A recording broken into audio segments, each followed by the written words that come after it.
Welcome everybody to the webinar, Cracking the Code, the Ultimate Lead Gen Formula. And who knew that there is a formula to lead generation? Everybody wants more leads, more qualified leads, not just quantity of leads, but quality of leads, right?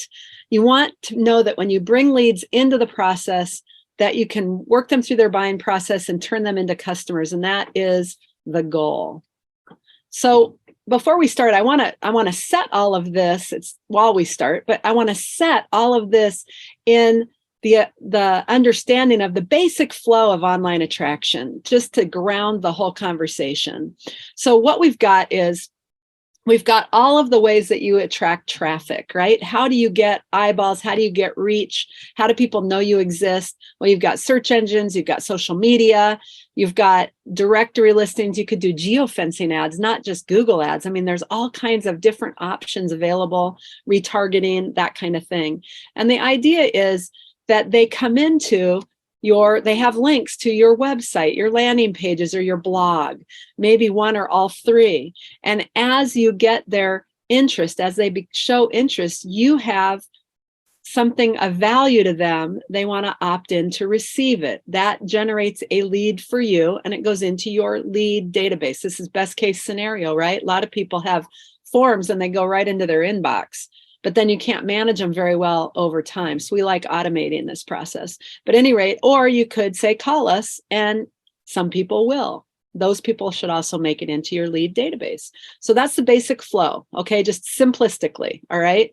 So now let's take a look at lead generation. So lead generation is easy. It follows a formula. There it is. Got some questions? All right, so let's take this one step at a time, and we'll explain this whole thing, and it will make perfect sense when we are complete. So let's take it L equals A times P. Leads, L, are a product of your target audience, A, and the problems that your products and services solve. So it's the product of the audience and the problems that you solve. Okay, so that's what's going to give you leads. As you solve those problems or you attract audience, then they become leads. How you get their attention is with an offer. An offer is something that they perceive as valuable enough to give you their email address. We call it an attractor because you want to attract your perfect potential customers. It's also called a lead magnet and or a call to action, or a CTA. Okay. Now, how they evaluate your offer, and this is important stuff. They're going to look at it. Does it interest them? Is it easy to access? How hard do you make it? Are you credible? Do they trust you? And that's the I times E times C. Then you divide all of that. They weigh all of that against how much risk they perceive in accepting your offer. So this is where the whole concept of friction comes into play as well. So you give them too much friction if you're asking for first name, last name, address, company, blah, blah, blah, on and on and on. You're going to get bad data for the people who really are motivated to get it, but know that you don't deserve that information. Or you're just going to they're going to simply go away and you're going to lower your conversion rates. So you want to look at these things. And this is how they're going to evaluate it. It's a really good formula for the friction that you're introducing into your lead generation equation, okay? Now, you also need to be aware that lead gen follows a formula, but there's a little bit more to the picture than that, and I'm sure all of you know this. To be effective, you've got to add experience. So what's the experience you bring to the mix? What's your domain expertise? How does that show up different than your competitors? So what do you bring? What's your unique take on the problems and how you solve them? You've got to add that into the mix here in terms of how you get that expressed. Creativity. You've got to be creative. You've got to bring that in. It's not something that just gets, it's not just, there's not just one type of way to do it, but you got to get creative in the way you do that and the way that you interact and engage with your audience to get their attention and to be relevant. How curious are you about your perfect potential customers and what they really need, what they want, what their perspectives are, and how you can solve them. Curiosity is going to take you a long way towards creating the kind of campaigns that are going to create the leads you want, that are going to resonate with that audience. Okay. And insights. What are the things that you can bring to the table that aren't generally brought to the table, but are critical to solving the problems that your audience has? That's going to be critical for you because it's going to distinguish you and separate you from the rest of the pack of your competitors. And then your mindset. What is your mindset? How are you geared to really serving this audience and really creating the campaigns that are going to resonate and the lead generation opportunities that you're going to create for your audience? So let's explore the content that you need, because this is what's interesting here. And this is what normally it goes by the wayside because it's done independently of thinking through how everything connects. So you've got all of your traffic sources. Well, guess what? You got content that you've got to do there so that you entice people to click, to follow, to do something. So you want that to get that attention. Then you've got the content you're bringing them to on your website, your blog, your landing pages, your site pages, all of that. That has content on it that they're going to engage with. And oh, by the way, you've got your lead capture form, and that is content also, your CTAs and that.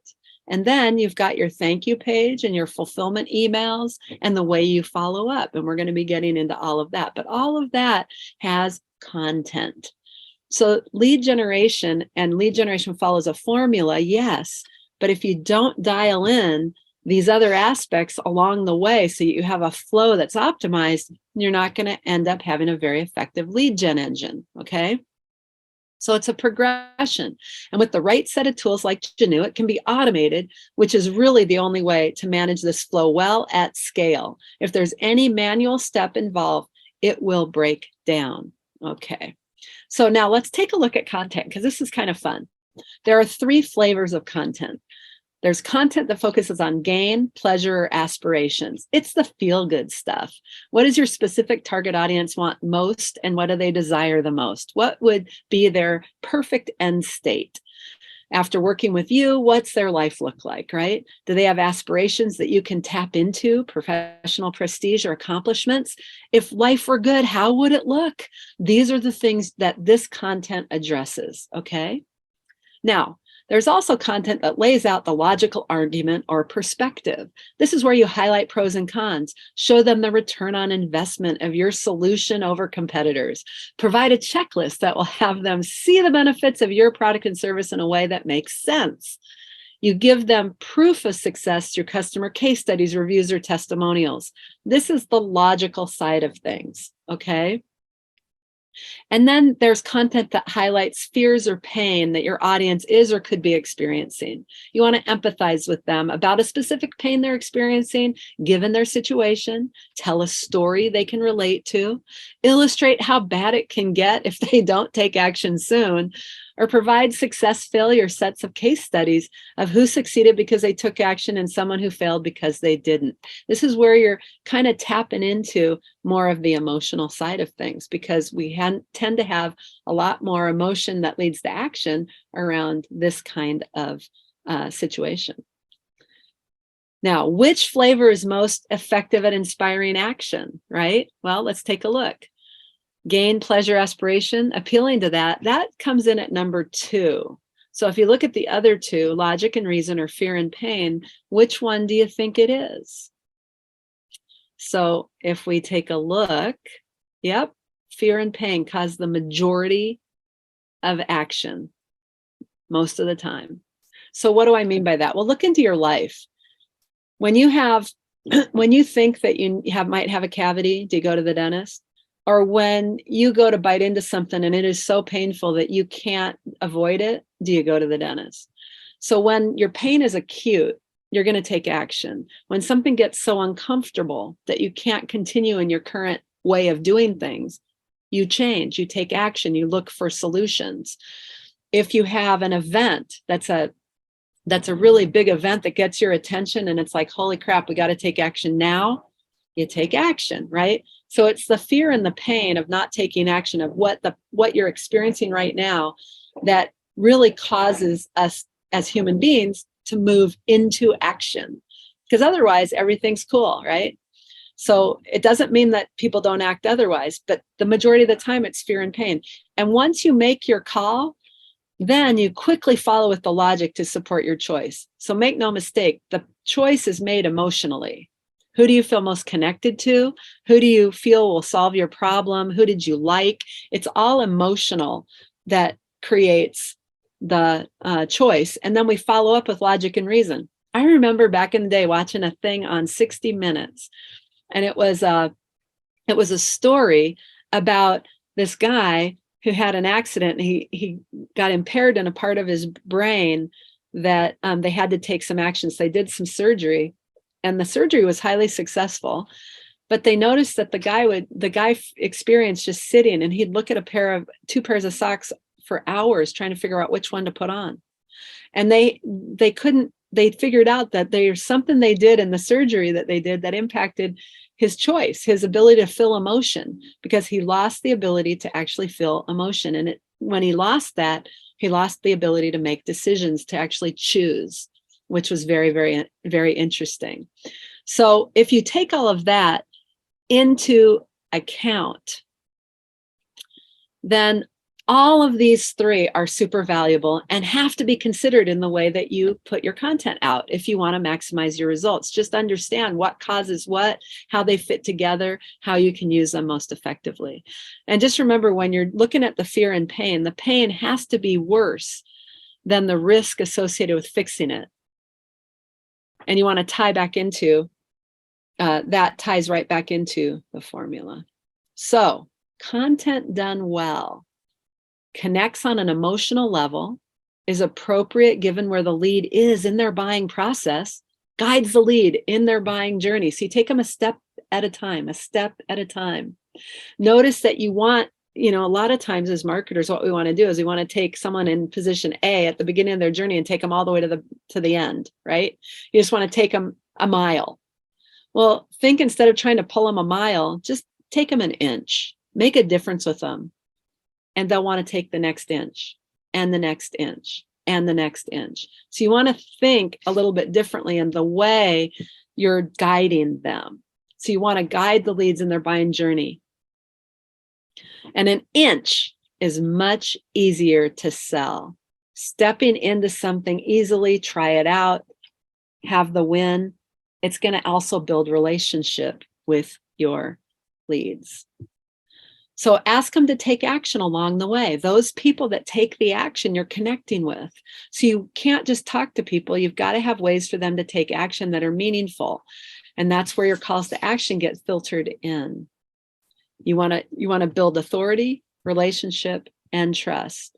And doing that results in more customers, not just quantity of leads, but quality of leads. And the quality of leads is what fundamentally is going to become an opportunity for your sales team to fulfill. So you want to match content to their buying stage. So this next slide is going to, well, I'll talk it out. And then the next slide after this is going to kind of lay it out in a big way, but you don't want to just educate, you want to guide. So you want to marry your goals that you want with their needs and their issues and their challenges and their aspirations. So you want to marry them together so that it's a natural flow that goes along.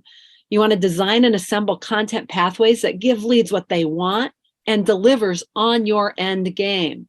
Giving them what they want that's not connected to your end game doesn't help you. You don't even know where people are in the process when you're doing that. So it's kind of like hope and pray and spray content at them and see what might stick. That's not what we're talking about here. We're talking about being purposeful and pragmatic in the way you're doing it, marrying it all up together and guiding people. So here's what we do is we look at buying stages in 4 steps: early, investigation, opinion, and decision. And we understand, and this has worked tremendously well, but there are literally 4 conversations you can have with leads in any of these stages. One is you can talk about benefits, the benefits to them. And the way they want to hear about those benefits is different depending on if they're early in their process or if they're later and on the opinion and decision side. The next conversation you can have are questions. At the early stages, they're very high level questions, whereas down at the decision phase, they want specifics about the vendor that they're selecting, specifics about what could go wrong, all that kind of stuff. The emotion is the next. You want to attract their emotion. You want to connect into it. Early on, they're looking, are you pushy? Because they're just looking. So make no mistake, they're firmly in control of that whole situation, but they're checking you out.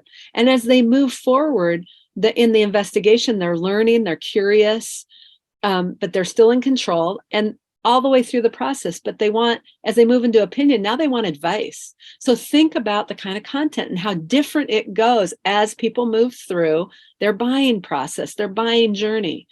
And then finally, at the decision stage, their emotions are what can go wrong, right? Like, it's like when you're buying a car, you made your decision, and then right before you sign the paperwork, you start looking, am I sure? Am I sure this is what I want? And there's some people that'll say, as soon as you get the step back, like they step back to do more evaluation, that is a very, very good sign as they move through the buying process. It's a natural, right? So you want to be able to know that that's going to happen and have stuff to work with that. And then there's the stay in touch conversations. This is the information, free information, industry information, problem introduction, high level assessments or webinars, seminars, things like that. And then you move into consultations, proposals, complementary assessments, things like that, that get deeper into that client and their specific issues, tailoring it into them. And then you might have a low-cost starter project, a special offer, some new products, things like that they want to jump into and get started with. And so you want to look at your content all the way along this process as they're moving through their buying journey. Okay, so we want to take that. So creating your offer and lead magnet. How do you make it easy to capture a lead, right? Well, you want to identify your target audience you want to attract. You can't design a lead magnet or a attractor that is going to go to everybody in the world, right? You've got to understand your target audience and the niche that fits into, because you want it to be specific. The more specific you can make it, the more it's going to resonate with that target. So if you have multiple target audiences, you got to do this for each one, okay? And tailor it. Now, taking that target audience, write down their top 3 issues and challenges that your product, service, or solution solves. Just write down, what are they? What are the top 3 issues and challenges? And if you can word it in their language, even better, because then you're going to be right in their head as you're doing your marketing to appeal to them. And what are the top 3 questions they really want the answers to? Now, all of us have heard of ChatGPT. We did a ChatGPT for marketing that you might want to go check out. We'll put it in the chat or in the notes at the end. We'll give you guys a link. But what are the top 3 questions they really want the answers to? And there's ways to use ChatGPT to find out some of this stuff in your market if you know how to ask correctly. So that's another way. So the good part here is that a lot of times there was so much to be done that it was hard to be that creative all the time. Now we've got tools that are emerging that actually make our jobs more straightforward or easier to really connect when we use our own special secret sauce and combine it with what's available now in the ChatGPT or the AI world. So ideas for attractors and lead magnets or calls to action, you could think about a cheat sheet, an assessment, a checklist, a white paper, a webinar, a video, case study, a quick start guide, a report, or an ebook. But ideally, you want it to be really, really good. Not just, you don't want people to be disappointed when they download it and go, oh yeah, well, crap, right? You don't want that. What you want is, this is really good. You want to have it to be some of your best content. The shorter and more to the point, the better. People should be able to consume it in 10 minutes or less. And you want to build the corresponding calls to action. This is the headline that gets the attention and action. It invokes curiosity, or it pokes at a pain with a hint of relief. It can provide hope or motivate desire to achieve. Right? So any of those conversations are content. And clicking through, what you want them to have as their reaction is that clicking through is the path that they want to take. Okay? Make it enticing, right? Now, the last element of the lead gen formula is F. So we've gone through all the elements of it, and we want to look at F. And F speaks to frequency, is the number of times your lead sees the offer before they take action. And this is where we talk about your reach across all the ways that people engage with you: social media, search engines, ads, the whole 9 yards. How often do they see your content, and how do they see you before they take action? So where do you use your calls to action? Well, you use them everywhere: on your blog posts, in your directory profiles, on your website. You link from media platform content, Facebook, Google ads, retargeting, geofencing ads. I mean, there's all kinds of ways that you want to use this. You might have a podcast, you might have a YouTube channel. You want to use this everywhere. Start with one offer, one CTA, and then add a new one every month or every quarter. Make it palatable for you to be able to do it, but continue to do it. Consistency is your friend. Now, getting a lead is just the beginning. Once you have the lead, you've got to follow up with them. So consider that 70% of leads are never followed up with, and 2% of sales close on that first contact. What does that tell you? 2% close on that first contact. You give up after that, you're losing 98% of your leads, of your potential, right? So 3% close on the second contact, 4% on the third contact, 10% on the fourth. But here's the real kicker: 81% of sales that close do so on or after the fifth contact point. So only 10% of businesses actually follow through to the fifth contact point or beyond. That's good news for you. If you pay attention, you can beat your competitors just by following up continuously and consistently with content they value. You can put yourself in the preferred position rather than just competing on price. So how to follow up? Get started. That's the biggest thing. The best time to plant a tree, as Margaret would say, and if she was talking, she would say this: the best time to plant a tree was 20 years ago. The second best time is today, right now. Get started, right? So phone calls, well, that's what everybody seems to do. And I think that ends up, and we have statistics that shows that ends up costing you a lot more money because people don't want to talk to you. Just because they completed a lead capture form at your site doesn't mean they want a follow-up phone call. I remember I got a follow-up and I said, what was it that I downloaded? I didn't get that. Can you send it to me again? They couldn't tell me what I downloaded. They just knew that I had, and so they were following up with me for their conversation. And then when I said, can you send it to me again? They basically said, can you just go out and request it over again? Because they didn't even know what I had downloaded. Again, think about that. Don't call right away. Instead, what you want to do is nurture your leads. Find out the ones that are really ready to have a conversation with you and maximize the use of time with the bottom of the funnel people rather than trying to call everybody and they don't want to talk to you. Okay. All right. And there's an entire Reddit thread about how people lie about phone numbers and lead capture forms, but they give good email addresses because they want the content. They want to check you out first.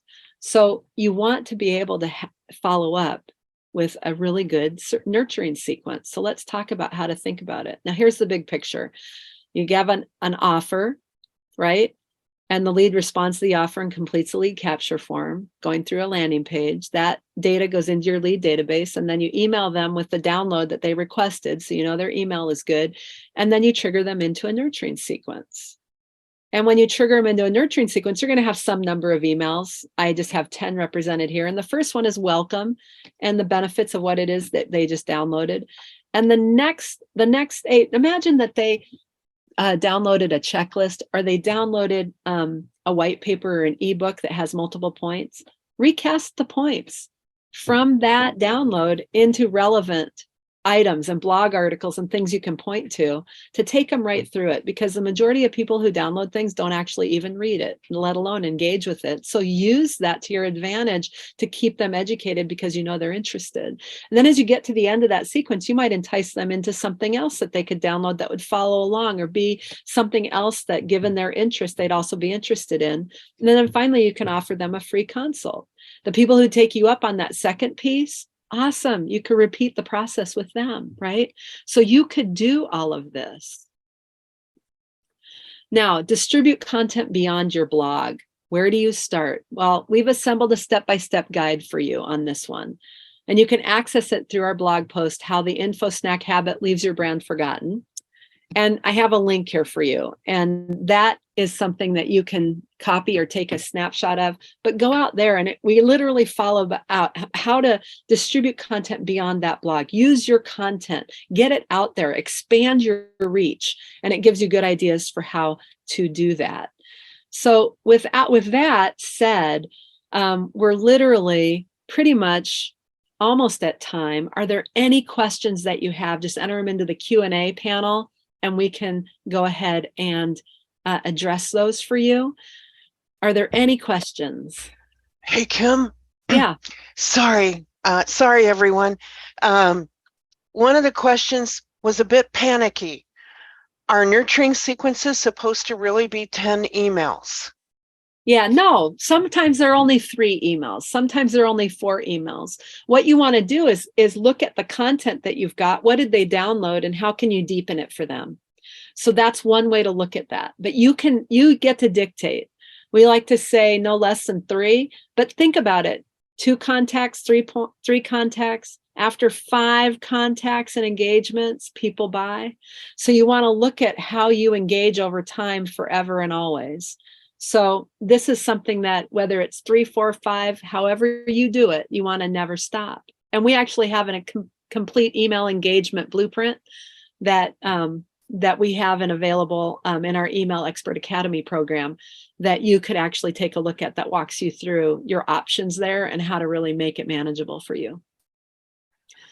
Another question that came in, excuse me, on the buyer's journey slide, the question was, it looks like a lot of work to have emails that match all of those conversations. Do we have to have all of that in place to get started? Yeah, I don't think you have to have all of it in place to get started, but you've got to think it through. Content strategy is very important. And we have a whole process of content strategy that looks at this and develops the content that would be right in the middle between early and investigation, opinion, and opinion decision, as we found to be very, very effective. And you come up with those threads, but you really think it through. There's a whole research step in there and everything. Again, there are ways that you can streamline that process now using ChatGPT, if you know the prompts and how to do that you can do and utilize. And there is a process to this because there is sort of a creative process, if I can say that, to creating a content strategy. And you do want to think it through. Otherwise, you're sort of just throwing spaghetti at the wall to see what'll stick. Well, and I also think the point to be made here is don't let a diagram like this hold you back either. Get started. One step. Don't, Kim, tell the mountain story. The mountain story. If you looked at the top of the mountain versus, got it? Yeah. So when I used to backpack a lot as a kid, and I remember being at the bottom of this one mountain and looking at the top and being exhausted before I started because it was so far away. And then I just started to get into it and I just started to look at my feet and the trail in front of me and kind of right around there. And before I knew it, I was at the top. So that's kind of a lesson that I've applied over and over and over, is you just one little bit at a time. And before you know it, you're way down the road. If you look at the top, you just never get started because you're so demoralized that there's work there to be done. That's real work. So it's kind of like you take it through your little steps. You take the steps you can. The idea is be consistent. Like you got to take the next step, and you keep walking, and pretty soon you're at the top of the mountain. If you liked the video, go ahead and click that like button. Then subscribe to receive notifications of new ones, and thanks for watching.